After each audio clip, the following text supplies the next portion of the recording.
তিনি ছিলেন মধ্যম আকৃতির সুঠাম দেহের অধিকারী একটি মানুষ।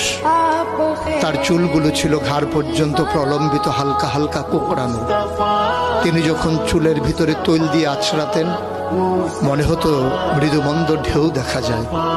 তার কপাল ছিল চওড়া, ভ্রুগুলো ছিল জোড়া ভ্রু, ধনুকের মতো বাঁকা। চোখের পাতাগুলো ছিল ফুটন্ত গোলাপের গোলাপি রঙের এক একটি পাপড়ির মতো। তিনি কখনো বা যখন চোখের পলক ফেলতেন মনে হতো মৃদুমন্দ বাতাসে গোলাপ পাপড়ি যেন দোল খাচ্ছে। তার চোখের সাদা অংশ ছিল রক্তিমাভ সাদা, কালো অংশ ছিল কৃষ্ণ কালো। তার নাকটা ছিল খাড়া, নাকের ছিদ্রগুলো ছিল ছোট ছোট। নাকের নিচে ছিল সরু চিকন গোঁফ, গোঁফের নিচেই সেই গোলাপি রঙের ঠোঁট।